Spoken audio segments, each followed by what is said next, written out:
Hey everybody, how are we doing? A bit tired? Let's do something fun. This is going to be an interactive presentation, so please everybody take out your phones and prepare to participate. There's been many companies launching on this stage before me, and they're all probably wondering, how did I do? What did the audience think? Well, I'm not going to wonder, I'm going to know, because I'll be collecting your feedback in real time using MeetingPulse. Let me do it right now. So I go to MeetingPulse, I create a new meeting, I type in a meeting name, let's call it launch for no apparent reason. I see some options, I'm just going to skip them for now, they're all. And now I see a short link that I will give to my audience. So please, everybody, right now, go to meet.ps/launch. Meet.ps/launch. I, as a presenter, see a dashboard that shows me in real time the pulse of the room. So I can read the room in one glance. Whoa, I see you liking the slide so far. Thank you very much. All right, let's see the next slide. It's a confusing slide. I made it intentionally confusing. And so if you don't know what's going on here, click the blue button, which means unclear. Let's see the dashboard. Yeah, it's kind of unclear. All right, yeah, I got it, OK, thanks. All right, let's see the next slide. This is my favorite, the boring slide. I usually spend a few minutes reading through all of that text. But if you don't want me to waste your time, you can click on the yellow boring button, and I'll see it on my dashboard. Let's see the dashboard. Yeah, it's totally boring. OK, I'm just going to skip this and not go back to it. Sorry. Oftentimes, during a presentation, you need to do something engaging and interactive. For example, choose a random member of the audience, for example, to do a giveaway. So I'm going to do this right now using our raffle function. So I'm clicking on the raffle button, and all of your phones will start flashing, and one of them will be a winner. So let me know when your phone wins. Give me a shout out when you see if you won screen on your phone. Do we have a winner? Do we have a winner? Anyone? We got it? Congratulations. Let's hear it for the winner. See us after the talk. Yeah, we'll give you this awesome speaker. All right, back to the meeting. So it's time to end my meeting. I click on End Meeting.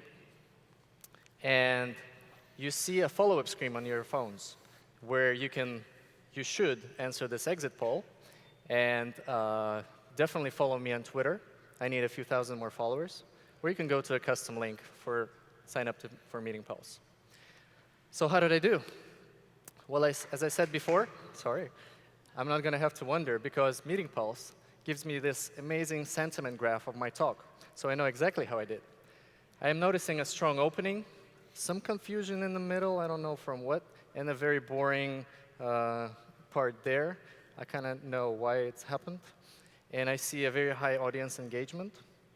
Also, one of the next features we're building is I'm going to click on this point, and I will hear my own recording, so I'll know exactly what the reaction was to. So you just saw me use MeetingPulse to connect and engage this whole room. But the same technology can work on crowds on any scale. So imagine from meetups and conference calls to, hell, a Super Bowl game. So fans all around the nation can be blasting the ref in real time, can be answering the commentators' questions in real time, or choosing their MVP.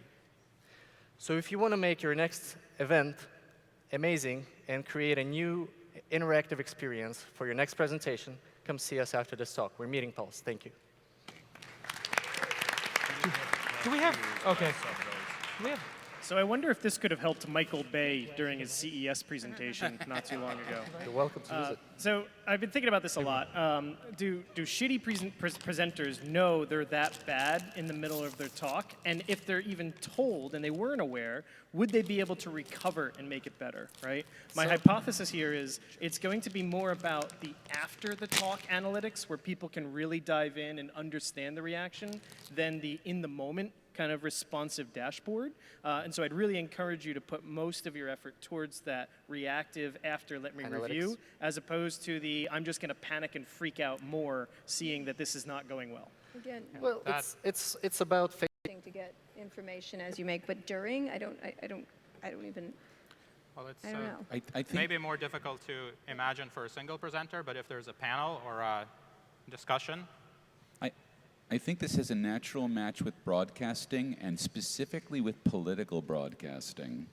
that any politician making a speech wants immediate feedback on the parts that the public agrees with and the public disagrees with. This happens all the time in Australia when the prime ministerial candidates debate. They actually run a worm. It's called the worm underneath, so they show the positive and negative aspects of the viewer response to everything they're saying. And it seems to me you now have the capacity to do that to any broadcast event anywhere fairly inexpensively, and that you should really, that's your core, and you should probably focus on that. And it's so simple to set up. It's like creating a hashtag on Twitter. You just put in it, and it's instantly live. So it can be used. So as a speaker, you cannot read a huge room. You can read, a few people in front of you. But in a room like that, I don't have an idea what they're all thinking. So for the real-time portion, think of the role of a moderator on a panel, right? A moderator is the defender of the audience. If the topic is moving too slowly, they prod it. If someone is ranting on and on and on, they stop that person. If there's not enough interaction or discussion, they help kind of get it going. Think of how you could give a moderator to any sort of session, and not so much just like a good or bad, how am I doing, and I'm going to freak out while I'm talking, but give me that nudge to push the talk in the right direction and make it a specific recommendation, right? Next topic, please, that sort of thing. Yeah, making the it more. speakers that we've spoken to have given us that feedback that they wanted something really simple and actionable in real time. Yeah.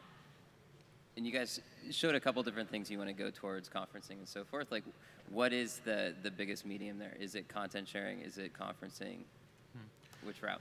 We've been part of Mac 5 Incubator, and Steve Forte, Joel, and Remy, our investors, have given us a lot of context in the speaking world. So that's the segment we focused on first. But as you can see from the presentation, we're looking to the future as well with larger broadcasting type opportunity. I might suggest not having a down button, because it's quite, people are like, this part of the presentation, Jason, I'm not really interested in that question or whatever, and there weren't a lot of thumbs up. But when I started asking him about fundraising, if the thumb, okay, I know that there's, I kind of do that by listening and looking out at the audience. I can tell a little bit, but I would like a little bit of feedback. I would like to have it on the judges. I would like to see the number of thumbs up they're each getting. We're fixing it the easy way. We're just going to make it customizable, so you as a presenter will choose what you want to see or what you don't want to see. All right, let's hear it for MeetingPulse. Well done.